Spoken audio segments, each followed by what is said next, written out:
What is up, everyone? Today we have a Subaru EA190V. It's a pretty decent little pressure washer. I have one very, very similar, except I think it's a Yamaha. Yeah, right now it's charging. Here's a story behind this. Person's gonna drop it off. I told them I was gonna be available between such and such hours. They were 3 hours behind. Luckily, Miss P&W was here and she was able to talk to him. But unfortunately, I heard stuff like this. The blue thing, I say that because there's one molar thing that's not blue, so I'm assuming this is the blue thing, was having a problem, and he gave me this cable. And the red thing, I'm not gonna get into that one, but I asked her more specifically, like, what do you mean? She said the blue thing, he said when you push the button, it wouldn't work right. So pretty much we're starting from fresh. I figured it's either the starter is going bad, the battery is going bad, or it will start but then it will not run. I have not started anything. Right now it's in the warm position on the choke lever, so we potentially could be dealing with just a fuel issue, could be dealing with a simple dead battery. I don't know. I figure we're just going to give it a try. Because it's charging, I'm not really going to pull on it. I will pull on it, but I'm not going to test the battery. And if it starts and it seems to run fine, then we'll let the battery charge and we'll just leave it from there. Okay, we're just going to give it a pull. Let's put it on the ground, see if the cable's long enough. I have something else plugged in on the other side of the garage, so we have to kind of share a connection right here. And that's fine. If anything, we'll just move it. Perfect. Where there's a problem, there is a solution. Let's give it a pull. I'm just going to apologize in advance if I do that. I'm coming down from a cold. Well, you know, that special type of cold. Or I should say I'm coming back from it.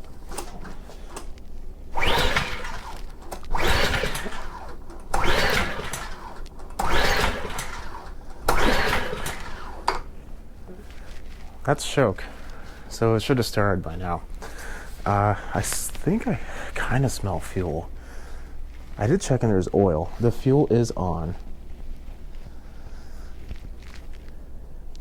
Let me double check if there's oil. Like I said, there's two machines and I thought I checked both. Let me just double check. Yeah, okay, I did.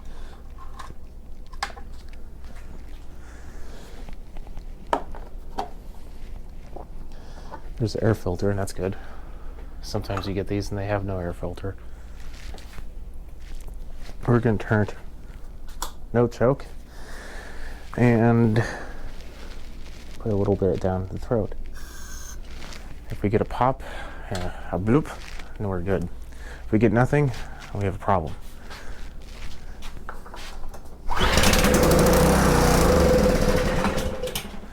Okay, we have a pop and a bloop. So that means that there is a fuel delivery problem, or maybe lack of fuel. Hopefully it's not that one, otherwise that'll be a tad embarrassing for both me and him. Oh no, there's definitely not a lack of fuel problem, it's almost full.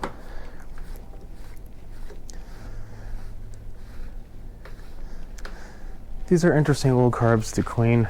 I mean, the carb itself is pretty standard, but taking it off, if I remember correctly, because the choke mechanism is a little bit different, can be a different process. So let's go through that real quick. I did get the wand, but having a pressure washer on a table, the hose and a wand is just a giant pain. So we're not going to test the pump until later.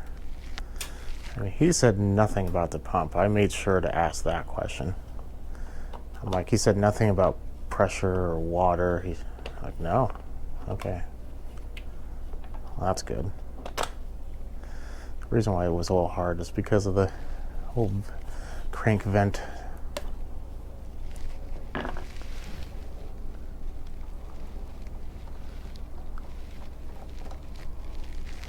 That we're going to want to just set to the side because it has all these switches.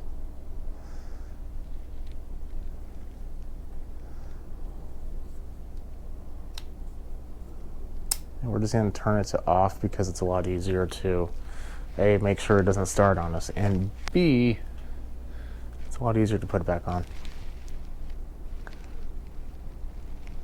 Can we save this gasket? I really hope so, because that looks a little bit different than a Honda, that is for sure. Usually if you just walk a gasket off, it doesn't really seem like it's on there all too snugly either, so usually if you just walk it off with a screwdriver, sometimes with a razor, but you can cut it, they usually survive.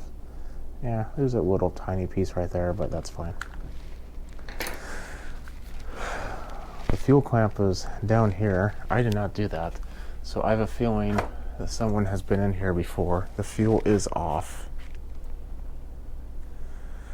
We're going to be taking a test on it. Oh boy, this fuel line is not happy. Not happy at all.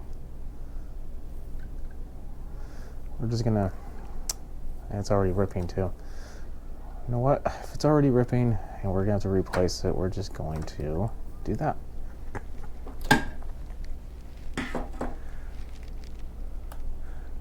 I really hope it doesn't do the same thing on the fuel shut off. That would be unfortunate because that can break. This doesn't exactly seem like it'd be the one to have a metal prong on the inside. Okay, good. I think we're doing a lot better on this side. Oh yeah, a lot better. Perfect. New fuel line. Probably wouldn't hurt to have that one replaced either.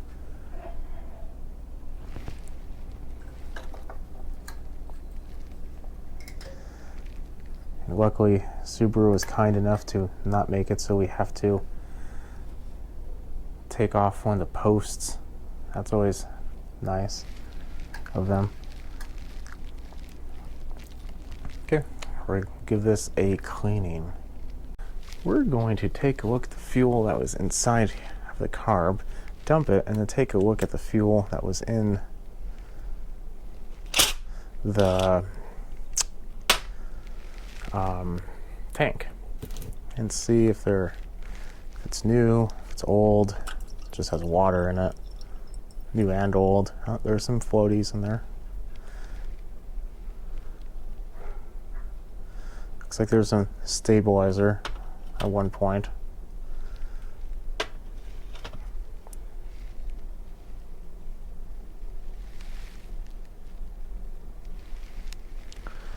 But that's definitely a lot of water. You can tell the discoloration on the bottom. So let's dump that in the bad fuel receptacle, which is getting full, but luckily it's getting to that point where I can get it dumped through a local waste facility. So this needs to be cleaned.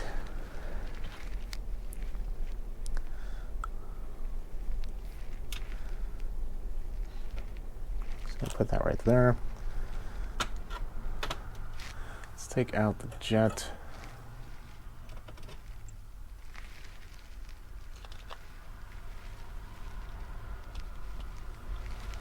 There we go.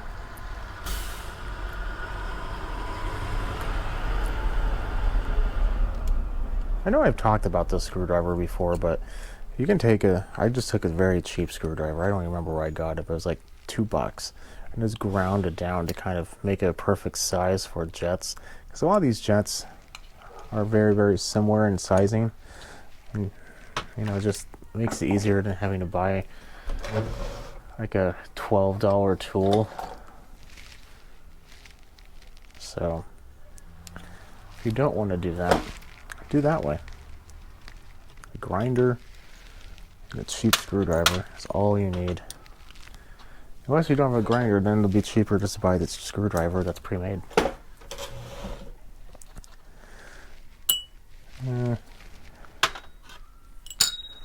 There we go.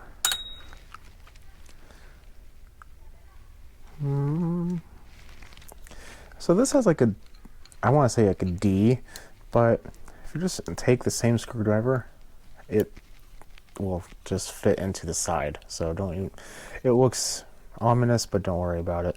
You don't really damage anything, just don't go all crazy. See? All fine.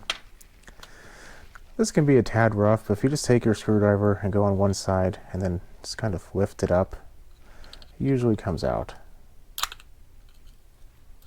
See? There we go. If you don't have any luck with that, don't keep going. What you can do is take a pair of fuel pliers or fuel line pliers.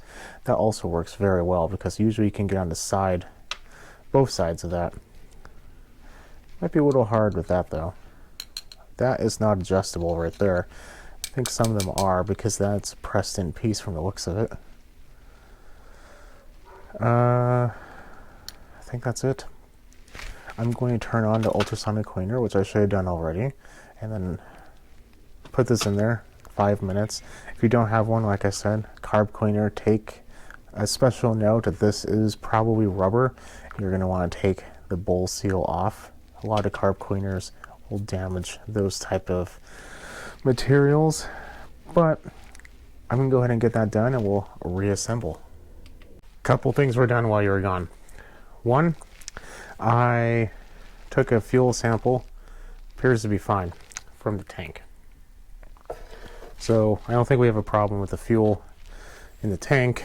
I think all the water had gotten into the bowl, stopped, or at least it's not there anymore. So I'm going to let it run. I also replaced the fuel line. Look at that. But I wanted to bring up this. Usually with like Hondas, there's only like 2 or 3 holes drilled in lines, 4 separate lines along the emulsion tube.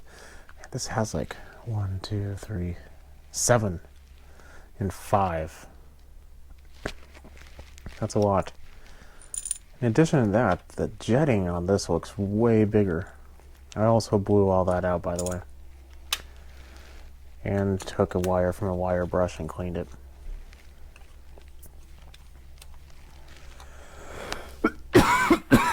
Excuse me.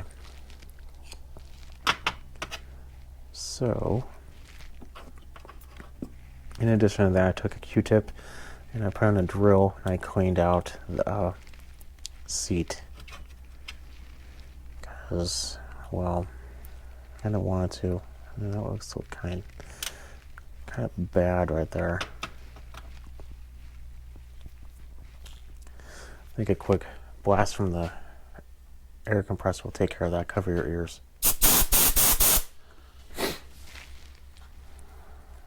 Whew, man. It's not bad, but man, it's just annoying. Constantly coughing.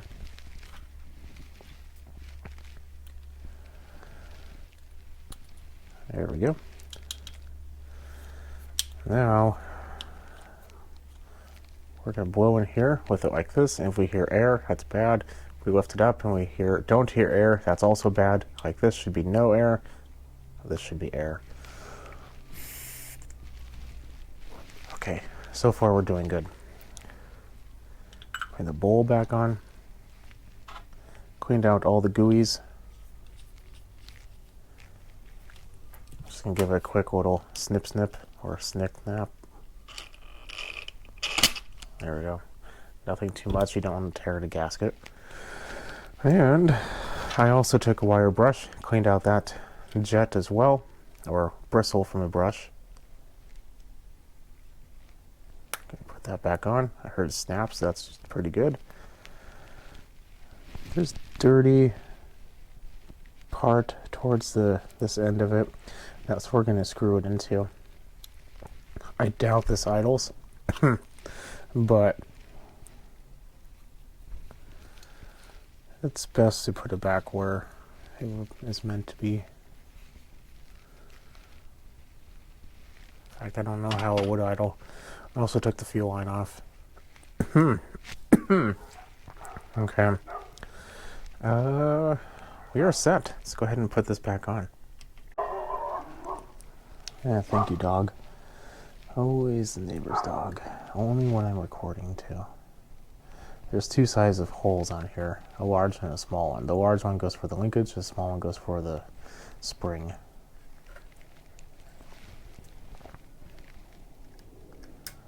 There we go.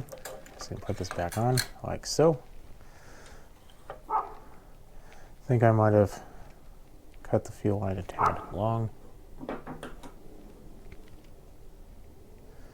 This is also very small fuel line.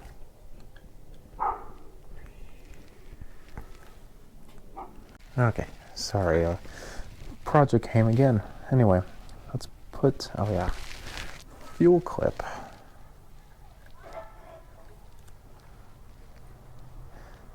Anyway, the fuel line on this is very thin.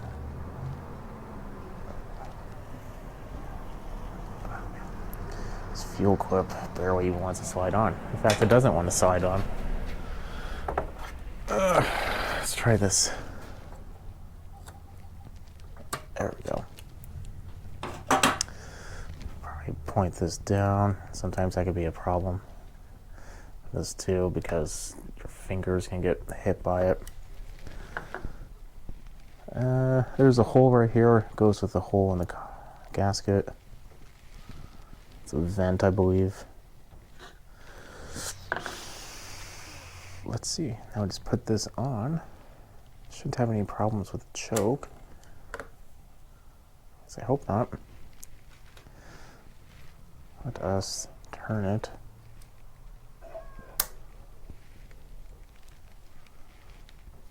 Okay, so that's cold start. That's what we want. Choke is on, off. Okay, turn that back to off. Now I have one of these for my personal use, except I think it's a Yamaha, yeah.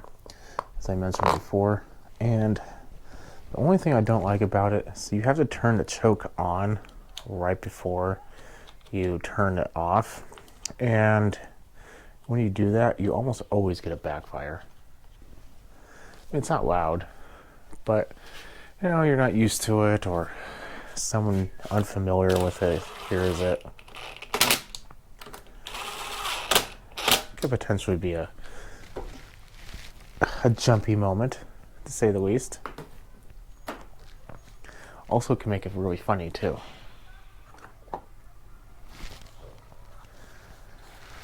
Air filter seems fine. Not gonna worry.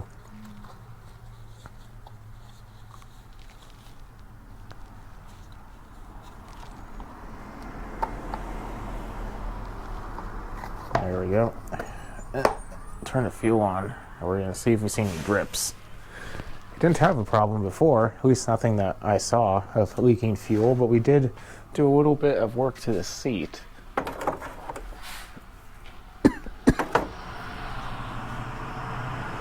We're sitting at, dry fingers by the way, about 5 minutes. Touch the bottom. Bowl nut, nothing. Bowl, also nothing. So I think we're good to go to give it a try. Like I said, the fuel is on. The battery hasn't been charging for a while. I mean, it's probably been like 40 minutes, maybe. But we'll give it a try. If it starts, great. If it doesn't, I will just let it charge later. And then hopefully it'll just hold the charge. If not, we'll have to replace the battery. I do believe you have to have the machine turned to on before it will crank. Yeah, okay, so it's not going to crank with it off. Turn it into cold, see what happens.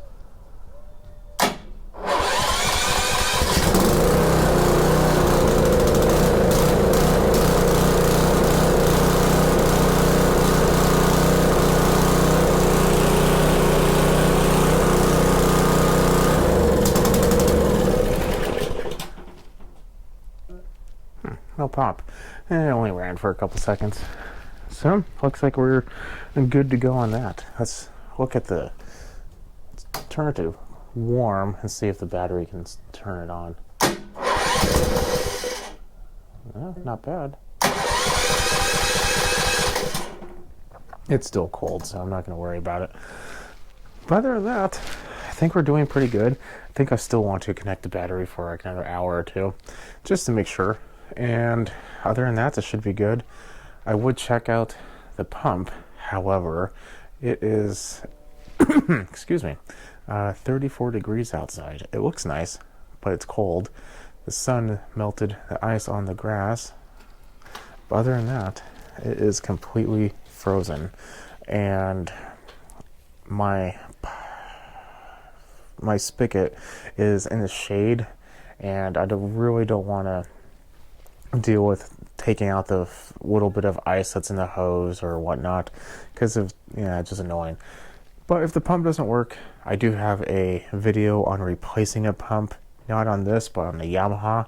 If you do want to see that, check that one out. It should be identical. Literally, it's the exact same thing, just a different engine, and even then the engines look very similar. It even has the starter. So, like we see, keep watching, subscribe. If you have any questions, put a comment below. If you like what you see, put a comment. Follow me at Small Engine 101 on Instagram. I'll catch you in the next video. Have a good night.